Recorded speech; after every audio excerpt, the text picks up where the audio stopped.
After 20 Years by O. Henry, William Sidney Porter. The policeman on the beat moved up the avenue impressively. The impressiveness was habitual and not for show, for spectators were few. The time was barely 10 o'clock at night, but chilly gusts of wind with a taste of rain in them had well nigh developed the streets. Trying doors as he went, twirling his club with many intricate and artful movements, turning now and then to cast his watchful eye adown the Pacific thoroughfare, the officer, with his stalwart form and slight swagger, made a fine picture of a guardian of the peace. The vicinity was one that kept early hours. Now and then you might see the lights of a cigar store or of an all-night lunch counter, but the majority of the doors belonged to business places that had long since been closed. When about midway of a certain block, the policeman suddenly slowed his walk. In the doorway of a darkened hardware store, a man leaned, with an unlighted cigar in his mouth. As the policeman walked up to him, the man spoke up quickly. "It's all right, officer," he said reassuringly. "I'm just waiting for a friend. It's an appointment made 20 years ago. Sounds a little funny to you, doesn't it? Well, I'll explain if you'd like to make certain it's all straight. About that long ago, there used to be a restaurant where this store stands. Big Joe Brady's restaurant. Until 5 years ago," said the policeman. "It was torn down then."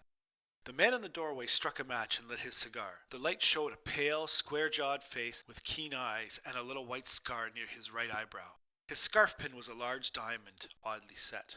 20 years ago tonight," said the man, "I dined here at Big Joe Brady's with Jimmy Wells, my best chum, and the finest chap in the world. He and I were raised here in New York, just like two brothers together. I was 18 and Jimmy was 20.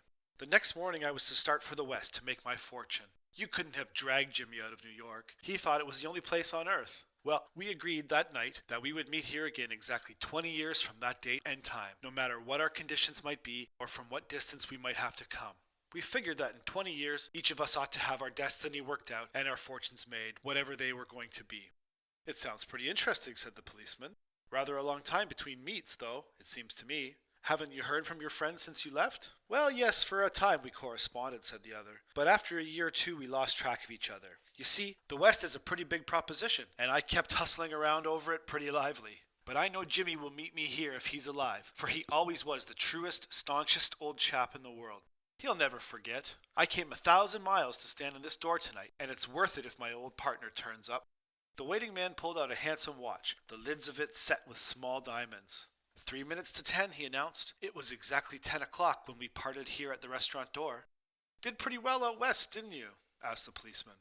"You bet. I hope Jimmy has done half as well. He was a kind of plodder, though, good fellow as he was. I've had to compete with some of the sharpest wits going to get my pile. A man gets in a groove in New York. It takes the West to put a razor edge on him." The policeman twirled his club and took a step or two. "I'll be on my way. Hope your friend comes around all right. Going to call time on him sharp?" "I should say not," said the other. "I'll give him half an hour at least. If Jimmy is alive on earth, he'll be here by that time. So long, officer." "Good night, sir," said the policeman, passing on along his beat, trying doors as he went.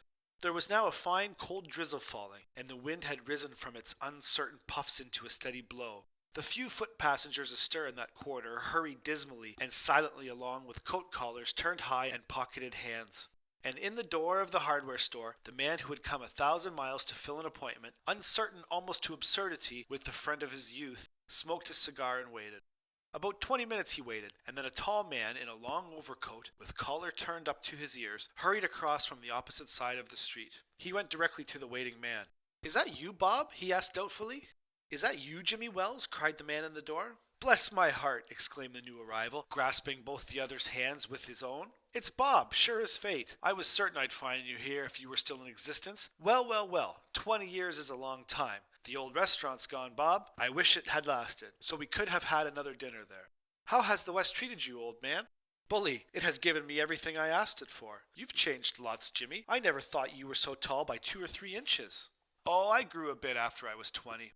Doing well in New York, Jimmy?" "Moderately. I have a position in one of the city departments. Come on, Bob. We'll go around to a place I know of and have a good long talk about old times." The two men started up the street arm in arm. The man from the West, his egotism enlarged by success, was beginning to outline the history of his career. The other, submerged in his overcoat, listened with interest. At the corner stood a drugstore, brilliant with electric lights. When they came into this glare, each of them turned simultaneously to gaze upon the other's face. The man from the West stopped suddenly and released his arm. "You're not Jimmy Wells," he snapped. 20 years is a long time, but not long enough to change a man's nose from a Roman to a pug. It sometimes changes a good man into a bad one, said the tall man. You've been under arrest for 10 minutes, Silky Bob. Chicago thinks you may have dropped over our way and wires us she wants to have a chat with you. Going quietly, are you? That's sensible. Now, before we go on to the station, here's a note I was asked to hand you. You may read it here at the window. It's from Patrolman Wells.